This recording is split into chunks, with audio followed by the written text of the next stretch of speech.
आज के इस वीडियो में हम आपको एक ऐसे शहर के सैर पर लेकर जाने वाले हैं जिसे पूरी दुनिया ताज नगरी के नाम से भी जानती है। दुनिया में चीन के बाद लेदर का सबसे ज्यादा कारोबार इसी शहर में होता है। इस शहर का पेठा पूरी दुनिया में प्रसिद्ध है और आज तक कई साम्राज्यों ने इस शहर पर राज किया है और अपनी राजधानी बनाया है। ये दिल्ली के बाद इकलौता ऐसा शहर है जहाँ यूनेस्को की 3 विश्व ऐतिहासिक धरोहर मौजूद है।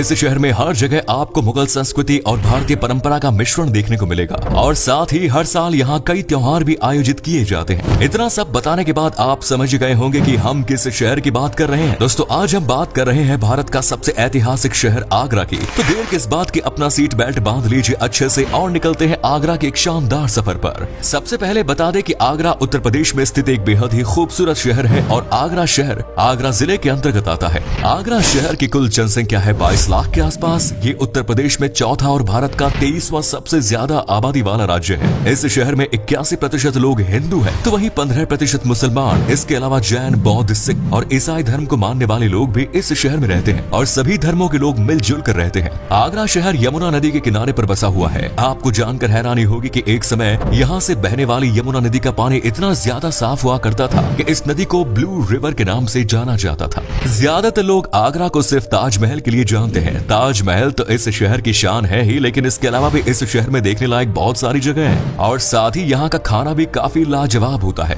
आज की इस वीडियो में हम आपको आगरा शहर के बारे में कई ऐसी बातें बताएंगे जिनके बारे में आपने पहले कभी नहीं सुना होगा। आगरा का इतिहास हजारों साल पुराना माना जाता है। कहा जाता है कि महाभारत काल से भी पहले से लोग यहाँ पर रह रहे हैं। महाभारत काल में आगरा को अग्रवन और अग्रबाण के नाम से जाना जाता था। इसके बाद कई बार आगरा का नाम बदला गया। एक समय इसे आर्य गृह का नाम भी दिया गया क्योंकि यहाँ पर आर्यों की संख्या काफी ज्यादा थी। इस शहर को आगरा नाम कैसे मिला, इसके बारे में भी कई बातें प्रचलित है। कुछ लोगों का कहना है कि अग्रवन का नाम ही बदलकर बाद में आगरा कर दिया गया था, तो कुछ इतिहासकार कहते हैं कि एक समय पर ये महान तपस्वी ऋषि अंगिरा की तपोभूमि हुआ करती थी और उन्हीं ऋषि के नाम पर इस शहर का नाम आगरा रखा गया। ये भी कहा जाता है कि महाराजा अग्रसेन के नाम पर इस जगह का नाम आगरा रखा गया और आज भी शहर में कई जगह अग्रसेन महाराजा की मूर्ति लगी हुई है। सन 1504 में सिकंदर लोदी ने इस शहर पर कब्जा कर लिया था और 1506 में इसे अपनी राजधानी घोषित किया। सिकंदर लोदी ने इस शहर का नाम बदलकर सिकंदराबाद कर दिया गया। 1526 ईस्वी में सिकंदर लोदी के बेटे इब्राहिम लोदी और बाबर के बीच पानीपत में एक युद्ध हुआ जिसमें बाबर की जीत हुई और उसके बाद इस शहर पर मुगलों ने राज करना शुरू कर दिया। अकबर के शासनकाल के दौरान आगरा को अकबराबाद का नाम दे दिया गया, लेकिन आज पूरी दुनिया इसे ताज नगरी के नाम से जानती है। लिटरेसी रेट की बात करें तो आगरा का लिटरेसी रेट 73% के आसपास है। आगरा न सिर्फ उत्तर प्रदेश का बल्कि पूरे भारत की अर्थव्यवस्था को मजबूती प्रदान करने में अहम योगदान देता है। लैंग्वेज की बात करें तो आगरा में मुख्य रूप से हिंदी भाषा बोली जाती है। हालांकि कुछ लोग ब्रज और उर्दू जैसी भाषाओं का प्रयोग भी आम बोलचाल के दौरान करते हैं। आज के समय में आगरा की कुल जीडीपी $77 बिलियन के करीब पहुंच गई है, जिसमें टूरिज्म इंडस्ट्री का सबसे अहम योगदान है। इसके अलावा आगरा में ही भारत का सबसे बड़ा और विश्व में चीन के बाद दूसरा सबसे बड़ा चमड़े का कारोबार किया जाता है। यहाँ बनने वाले लेदर प्रोडक्ट्स, बैग्स, शूज और जैकेट्स की डिमांड यूरोप और अमेरिका जैसे देशों तक है। साथ ही चांदी का काम भी आगरा में काफी बड़े पैमाने पर किया जाता है। आगरा की एक बड़ी जनसंख्या कृषि पर भी निर्भर है। बाजरा, जौ, गेहूं और कपास का उत्पादन यहाँ प्रमुख रूप से किया जाता है। दोस्तों दिल्ली के बाद आगरा भारत का दूसरा ऐसा शहर है जहाँ 10 से ज्यादा 5 स्टार होटल है। एक रिजॉर्ट के अनुसार साल 2019 में 70 लाख से ज्यादा लोग आगरा शहर घूमने के लिए आए थे और आगरा आने वाले हर शख्स एक बार ताजमहल का दीदार तो जरूर करता है। आपको बता दें कि ताजमहल दुनिया के 7 अजूबों में शुमार है और पूरे भारत में सबसे ज्यादा पर्यटक ताजमहल देखने के लिए आते हैं। न सिर्फ भारत के बल्कि दुनिया के हर कोने से लोग ताज का दीदार करने के लिए आते हैं। आगरा शहर दिल्ली और जयपुर के पास स्थित है और इन तीनों शहरों को मिलाकर टूरिज्म का गोल्डन ट्रायंगल भी बनता है। आपको बता दें कि आगरा शहर अपने हैंडक्राफ्ट और वास्तुकला के लिए विश्व भर में मशहूर है। साथ ही यहाँ पर तेल और लकड़ी का काम भी किया जाता है और संगमरमर के पत्थरों से बनी मूर्तियाँ, टेबल, शॉपीस जैसी चीजें यहाँ से आप खरीद सकते हैं। शॉपिंग के लिए सदर बाजार, किनारी बाजार और राजा की मंडी जैसी जगह आप जा सकते हैं, जहाँ से काफी कम दाम में आप अपने लिए और अपने दोस्तों के लिए ढेर सारी शॉपिंग कर सकते हैं। ये हम सभी जानते हैं कि आगरा एक ऐतिहासिक शहर है। आगरा पर आज तक कई साम्राज्यों और राजवंशों ने शासन किया है। एक समय पर आगरा में हिंदू राजाओं द्वारा शासन किया गया था। इसके बाद लोधी राजवंश ने यहाँ शासन किया और 1526 के बाद मुगल साम्राज्य ने आगरा को अपनी राजधानी बनाया। मुगल काल के दौरान आगरा में कई ऐतिहासिक इमारतों का निर्माण कराया गया, जिसमें कई किले और खूबसूरत बगीचे शामिल हैं। कहा जाता है कि मुगल काल के दौरान आगरा की जीडीपी लंदन की जीडीपी से 4 गुना ज्यादा हुआ करती थी। 1526 1626 से लेकर 1639 तक मुगलों ने आगरा पर राज किया और इसके बाद उन्होंने अपनी राजधानी दिल्ली शिफ्ट कर दी।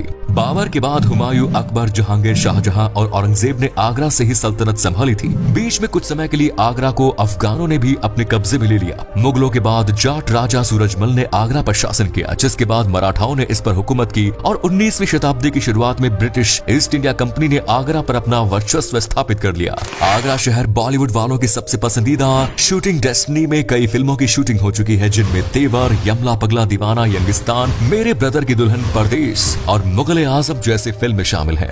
दोस्तों, आगरा का सेंट जॉन्स कॉलेज 172 साल पुराना कॉलेज है। आगरा में हर साल कई त्योहारों का आयोजन धूमधाम से किया जाता है। उत्तर प्रदेश टूरिज्म विभाग द्वारा फरवरी महीने में ताज महोत्सव का आयोजन हर साल किया जाता है। इस महोत्सव में आगरा का संस्कृति की झलक नजर आती है। कई शिल्पकार अपनी हाथ से बनाई गई वस्तुओं को बेचने के लिए इस मेले में आते हैं। साथ ही कई लाइव परफॉर्मेंसेस, गजल और मुशायरा का आयोजन भी इस दौरान किया जाता है और देश के अलग अलग राज्यों के खाने का स्वाद भी आप इस फेस्टिवल के दौरान ले सकते हैं।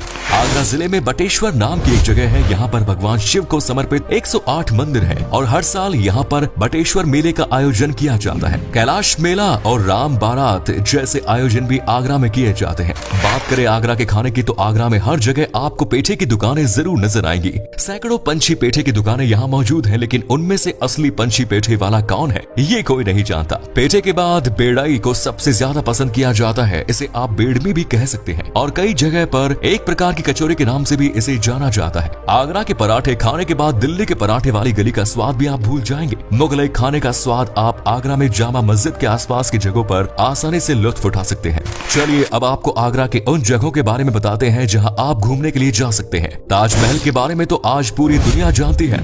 इसका निर्माण मुगल साम्राज्य के दौरान शाहजहां ने अपनी बेगम मुमताज के लिए कराया था।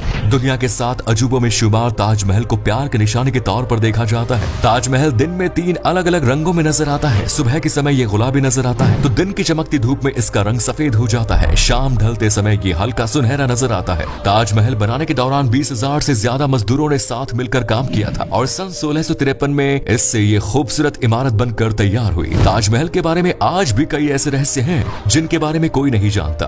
अगर आप जानते हैं तो हम सिर्फ ताजमहल के ऊपर आपके लिए एक अलग वीडियो बना सकते हैं। बस आप कमेंट सेक्शन में जरूर बताएं। ताजमहल के बाद आगरा का किला सबसे प्रसिद्ध टूरिस्ट डेस्टिनेशन है। यहाँ पर आपको मुगल वास्तुकला का अद्भुत काम देखने को मिलेगा। आगरा फोर्ट कई राजाओं का घर रहा है। 12वीं शताब्दी के दौरान राजा बादल सिंह ने इस किले का नाम बदलकर बादलगढ़ रखा। समय समय पर कई राजाओं ने इस किले का अपने अनुसार निर्माण भी कराया। आज जो किला आपको देखने को मिलता है उसका निर्माण लाल बलुआ पत्थर से अकबर ने 1573 में कराया था और 1638 तक ये मुगलों का मूल निवास रहा। इसके अलावा जहांगीर महल, खास महल, मुसम्मन बुर्ज और नगीना मस्जिद इस किले के मुख्य आकर्षण है और ये महल यूनेस्को की विश्व ऐतिहासिक धरोहर में भी शामिल है। कहा जाता है कि विश्व प्रसिद्ध कोहिनूर हीरा लंबे समय तक आगरा के किले में ही रखा हुआ था। आगरा किले के बाहर छत्रपति शिवाजी महाराज की मूर्ति भी लगी हुई है। कई लोग सोचते हैं कि यहाँ पर शिवाजी महाराज की मूर्ति क्यों लगाई गई है। असल में एक बार मुगलों ने शिवाजी महाराज को बंदी बनाकर आगरा किले में कैद कर लिया था, लेकिन अपनी चतुराई और रणनीति के कारण वे यहाँ से निकलने में सफल हो गए और इसीलिए उनके सम्मान में आगरा किले के बाहर ये मूर्ति लगाई गई है। आगरा से ही कुछ किलोमीटर दूर फतेहपुर सीकरी को भी यूनेस्को ने वर्ल्ड हेरिटेज साइट का दर्जा दिया हुआ है। इसका निर्माण 1559 में कराया गया। ये भी अपने आप में एक ऐतिहासिक जगह है जहाँ आप बुलंद दरवाजा, दीवाने आम और हिरन मीनार जैसी जगह देखने को मिलेगी। इसके अलावा भी आगरा में घूमने लायक अनेक जगह हैं। इनमें जामा मस्जिद, मेहताब बाग, अकबर का मकबरा, ताज संग्रहालय है, राम बाग और मरियम उज जमानी का मकबरा, ये जगह यहाँ पर शामिल है। अगर आपको नेचर और वाइल्ड लाइफ से प्यार है तो आप बियर रेस्क्यू सेंटर और एलिफेंट रेस्क्यू सेंटर जा सकते हैं। चंबल की सफारी आगरा सिटी से 70 किलोमीटर की दूरी पर स्थित है। यहाँ भी आपको कई प्रकार के वन्य जीव देखने को मिल जाएंगे। इसके अलावा आप सुरवरोवर बर्ड सेंचुरी भी जा सकते हैं। आगरा जाने के लिए आप रेल मार्ग या सड़क मार्ग का इस्तेमाल कर सकते हैं। हालांकि आगरा का अपना एयरपोर्ट भी है, लेकिन केवल कुछ प्रमुख शहरों से ही यहाँ तक सीधी फ्लाइट मौजूद है। आगरा एयरपोर्ट एक सैन्य हवाई अड्डा भी है। जल्द ही इस एयरपोर्ट को दीनदयाल उपाध्याय एयरपोर्ट के नाम से पहचाना जाएगा। दिल्ली से आगरा जाने वाले एक्सप्रेसवे का इस्तेमाल करके 2 घंटे में आगरा पहुंचा जा सकता है और यहाँ रहने के लिए आपको किफायती दामों से लेकर लग्जरी होटल तक सभी प्रकार की सुविधाएं मिल जाएंगी। तो दोस्तों, ये था 7वें अजूबे का शहर आगरा। कैसा लगा बताइए कमेंट्स में। आप में से अगर कोई है आगरा से तो हमें कमेंट्स में जरूर बताएं। वैसे क्या कभी आपने विजिट की है इस खूबसूरत शहर, और अगर की है तो अपना एक्सपीरियंस हमारे साथ शेयर जरूर करें।